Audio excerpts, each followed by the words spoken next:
Buenas tardes, profesor. Buenas tardes, compañeros. El día de hoy, a mi grupo y a mí les tocó exponer los cromosomas, la arquitectura del genoma humano, los cromosomas sexuales ligados al sexo y las enfermedades genéticas ligadas al sexo. Las integrantes son Kimberly Blacker, Jennifer Cáceres, María Mamani Jaro y quienes habla, Marian Valencia. Los cromosomas se agrupan en pares. Tenemos así 46 cromosomas y 23 pares. Estos pares de cromosomas se clasifican siguiendo una nomenclatura internacional, o sea, del más grande al más pequeño, y en parte también se sitúan los cromosomas sexuales. Podemos ver que tenemos los cromosomas del número 1, cromosomas del número 2, los cromosomas del número 3, y así sucesivamente con todos los pares. A los 22 primeros pares se les llama autosomos, haciendo comunes al hombre y a la mujer. A los de los 23 pares se les llama gomosomos o cromosomas sexuales. Estos pueden ser X o y constituyen pares diferentes de función de lo que se trate, de un hombre o de una mujer. Pues como su nombre lo indica, son los responsables del sexo y la marca. Las diferencias entre el hombre y la mujer. O sea, son las diferencias que se da del hombre a la mujer. La mujer posee dos cromosomas sexuales, una es la X y el varón posee un cromosoma sexual que es la X y un cromosoma sexual que es Y. Sea esta tan solo un cromosoma lo que nos hace la diferencia.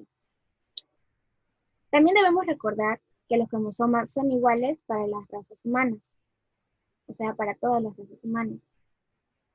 Dado que el número de cromosomas siempre debe mantenerse constante de generación en generación para que todo vaya bien. Esto significa que todo individuo solo puede heredar 23 cromosomas de cada progenitor en el momento de la fecundación.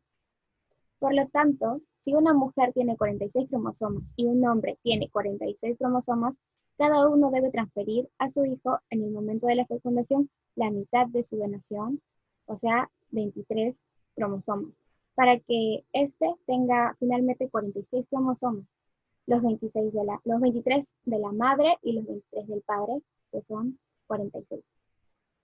¿Cómo es posible esto? Bueno, esto se da porque toda célula siempre procede de la partición de una célula en dos células hijas. Así que a partir del momento en el que se forma el huevo o cigoto, esto se divide y da lugar a dos células. Estas a su vez se van a dividir y cada una de ellas va a dar lugar a dos células más, y así sucesivamente para que se forme el individuo. ¿Cómo se efectúa el reparto? Bien, la célula inicial, que posee los 46 cromosomas, se divide y a partir de esta se forman dos células. Estas dos células, antes de separarse, se reparten los cromosomas a partes iguales y cada una de ellas se lleva un elemento de cada par de cromosomas. Con la que al haberse repartido los cromosomas entre ellas, cada célula solo posee 23 cromosomas, o sea, uno de cada par. Durante este proceso, las células germinales van madurando y cambiando de forma hasta convertirse en los futuros gametos o células con capacidad fecundante. El resultado final es que cada mes la mujer genera un óvulo portador de un cromosoma sexual, X, el cual puede ser fecundado por cualquiera de los millones de espermatozoides que van a dar un encuentro, de los cuales el 50% son portadores del cromosoma X y el otro 50% del cromosoma Y. ¿Cómo es un cromosoma? Un cromosoma es una estructura química muy compleja, compuesta de proteínas y ADN, ácido desoxirribonucleico, compuesto por bases nitrogenadas, azúcares y fosfatos. Cuando este se observa a nivel molecular, la forma espacial que adquiere es parecida a una escala de cuerda floja, suspendida en el espacio donde los peldaños corresponden a las bases y a los azúcares fosfatados a la baranda. Las bases nitrogenadas son 4. La guanina, la cigotosina, la adenina y la timina. Los peldaños de la escalera siempre están formados por las parejas de guanina y cigotosina o bien de adenina y timina. La sucesión de estas bases o peldaños forma un mensaje lineal codificado con todas nuestras recetas, el cual es descifrado en el interior de cada célula, ya que ésta posee los elementos adecuados para ello. La función de los ribosomas es leer el mensaje y en base a esto fabricar las proteínas siguiendo un orden estricto, mediante la ayuda de unos transportes de aminoácidos conocidos como el ARN de transferencia. Recordemos que las proteínas están formadas por cadenas de aminoácidos y que son muy importantes en nuestro cuerpo, porque determinan cómo deben actuar y organizarse todas las moléculas de las que estamos compuestos: azúcares, grasas, agua, minerales, ADN, etc.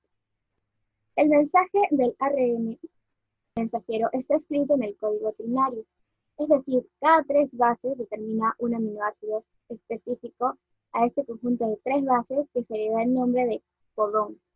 Dado que tenemos 4 pares de bases, guanina, citosina, adenina y uracilo, en total tenemos 64 combinaciones posibles de codones para llamar a los 20 aminoácidos que forman nuestras proteínas. Para facilitar ya más las cosas, imaginemos que un cromosoma es como una cinta de cassette que está grabada como una receta de cocina, y la receta de cocina va una tras de otra. En nuestro caso, las recetas de cocina son las introducciones que se forman y funcionan todas las estructuras de nuestro cuerpo, cerebro, corazón, riñón, etc. Le doy el paso a mi compañero. Buenas tardes. Continuando con la exposición, hablaré de lo que es la arquitectura del genoma humano. La organización de la cromatina en las células es esencial para procesar adecuadamente la información genética. Un equipo de expertos en genómica y en bioinformática de todo el mundo están estudiando la complejidad de la arquitectura del genoma para comprender el mejor funcionamiento celular y para afrontar nuevos retos en biomedicina. Hace relativamente poco se pensaba que tan solo un 15 o 20% del genoma humano era funcional y todo lo demás se denominaba, con cierta polémica, como ADN basura. No es hasta el 2012 cuando se publican los resultados del proyecto ENCODE, que en inglés significa Encyclopedia of ADN Elements, y se pueden considerar como una de las mayores revoluciones en biología molecular contemporánea.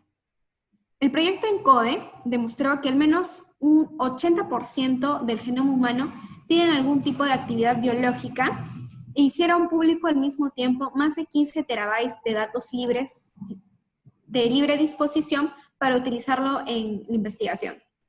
Siguiente diapositiva, por favor. Ahora, hay que recordar que el ADN se enrolla sobre unas proteínas o unos histonas, formando los nucleosomas, los cuales van a representar la unidad estructural de la cromatina, que es como se encuentra el material genético en el núcleo celular.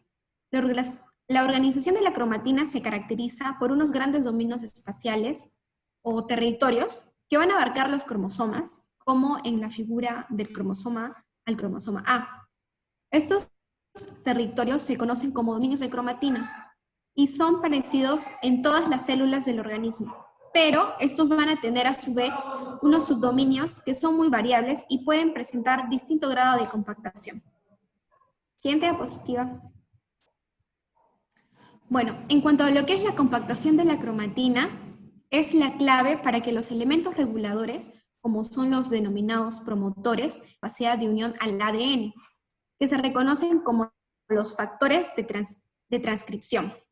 Estos factores de transcripción son en esencia los conductores básicos de la regulación de los genes al poner en marcha los distintos programas funcionales de las células. Bueno, para ello, primero deben unirse las secuencias específicas del ADN para activar o desactivar la expresión de sus genes. Como sale ahí en la imagen, en la parte de abajo, los factores de transcripción, el gen que promueve la división y el gen que promueve el crecimiento va a depender de los factores de transmisión. Bueno, de alguna forma podemos decir que hay una compartimentalización del genoma que varía entre las distintas células de nuestro organismo, algo fundamental para organizar la cromatina y que funcionen los mecanismos que la regulan. Siguiente diapositiva. Bueno, ahora, la epigenética es el área que está encargada de estudiar la arquitectura de la cromatina y se va a centrar en caracterizar las modificaciones químicas que se producen en forma natural de las histonas, como por ejemplo las acetilaciones y las metilaciones, o directamente en el ADN, como por ejemplo las metilaciones.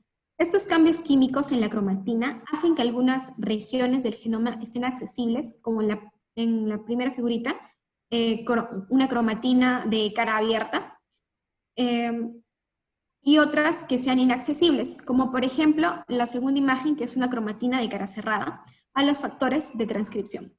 Un dato interesante es que a partir de los estudios genéticos es que las miles de variaciones genéticas asociadas a enfermedades, tan solo un 5% de ellas se localiza en regiones que codifican para proteínas. Esto nos indica que la gran mayoría de variabilidad genética conocida y asociada a problemas de la salud se localiza principalmente en las regiones que no están codificadas, y gracias al proyecto ENCODE sabemos que estas afectan sobre todo a regiones reguladoras. Si tenemos en cuenta que cualquier célula humana expresará varios miles de genes, tenemos en cuenta que también podemos imaginar la complejidad del circuito de conexiones que podemos fácilmente formar un núcleo celular entre los factores de transcripción y sus respectivos genes. Ahora, estas conexiones se conocen como redes de regulación genética y se encargan de programar aquellos genes que mantienen la fisiología celular y las funciones específicas de cada tipo celular. Hoy en día es posible estudiar estas redes de regulación mediante técnicas de alto rendimiento que permiten valorar el grado de accesibilidad de la cromatina. Siguiente diapositivas.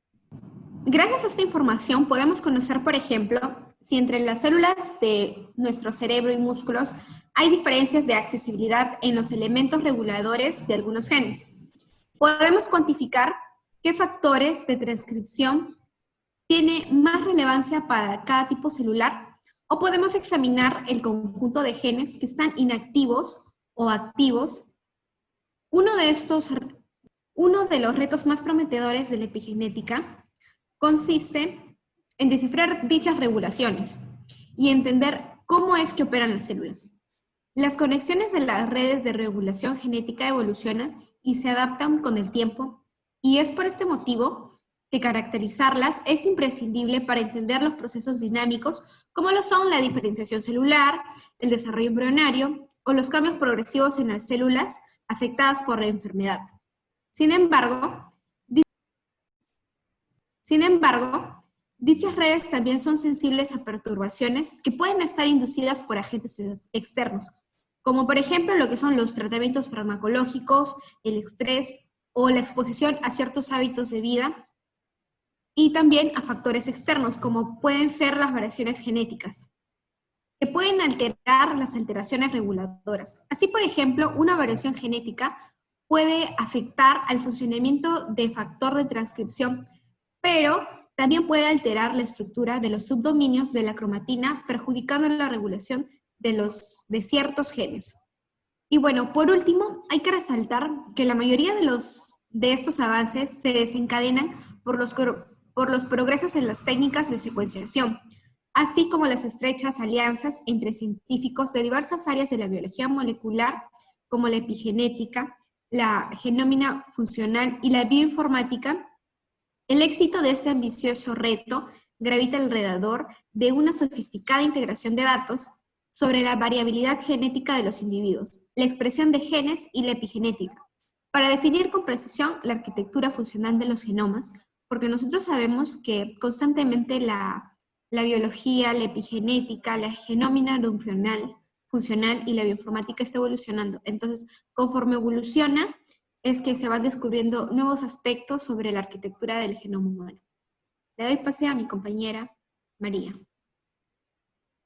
Siguiendo sobre el tema, vamos a hablar sobre los cromosomas, rasgos ligados al sexo. En los seres humanos, el sexo biológico está determinado por un par de cromosomas sexuales, que vienen a ser XX en las mujeres y XY en los hombres. Y los demás cromosomas, que son 44, son autosomas. Los cromosomas X o también el cromosoma Y determinan los rasgos ligados al sexo. Herencia ligada al cromosoma X. Los genes ligados al cromosoma X tienen patrones de herencia distintivos porque se presentan en una cantidad diferente a las de las mujeres. Las mujeres tienen 2 cromosomas X, en cambio los hombres tienen un cromosoma X y un cromosoma Y. En las imágenes que vemos o en la ilustración que vemos encontramos un cuadro de PubMed, donde podemos ver la mosca de la fruta. Vamos a ver en qué está ligado el sexo con la mosca de la fruta, los cromosomas. Una mosca de la fruta del sexo macho de ojos rojos con el genotipo XY se cruza con una mosca de la fruta hembra de ojos blancos con el genotipo XX. Trastornos ligados al cromosoma X. Bueno, los trastornos genéticos humanos ligados al sexo son mucho más comunes en hombres que en mujeres, dado que los hombres solamente tienen un cromosoma X y por lo tanto una copia de cualquier gen ligado a X. Cualquier alelo que herede el hombre de un gen ligado a X se expresará. Damos un ejemplo sobre lo que hablamos en la diapositiva anterior, de los trastornos de coagulación llamado también hemofilia. Las mujeres que son heterocigotas para la hemofilia son portadoras y generalmente no presentan los síntomas. En cambio, los hijos varones de estas mujeres tienen una posibilidad del 50% de presentar o tener hemofilia. En cambio, las hijas tienen muy poca probabilidad de tener hemofilia, a menos que el padre también lo tenga. En cambio, las posibilidades son el 50% de ser portadoras. Bueno, esa es la inactivación del cromosoma X. Si los hombres pueden sobrevivir con un solo cromosoma X, ¿por qué sería la causa para las mujeres que también tienen 2 cromosomas X? Bueno, resulta que en las mujeres la gran mayoría de los genes es uno de los cromosomas X. Esta inactividad, ya que está en forma de un cuerpo de Barr. Esta inactividad sucede al azar durante el desarrollo embrionario. Les dejo con mi compañera Jennifer. Ya. Continuando con el tema, ahora vamos a enfermedades genéticas ligadas al sexo. En sí, las enfermedades ligadas al sexo se transmiten de padres a hijos a través de uno de los cromosomas, bien X o Y. Estos son los cromosomas sexuales.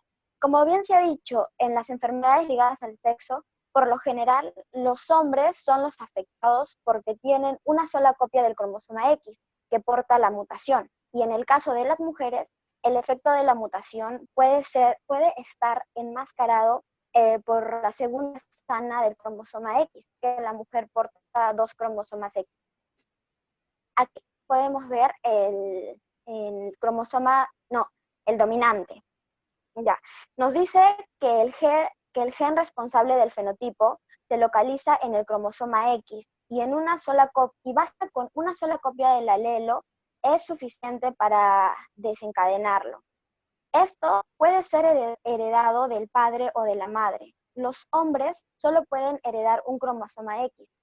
La consecuencia de esto es que las mujeres tienen más probabilidad de heredar un alelo ligado al cromosoma X que desencadenen el fenotipo.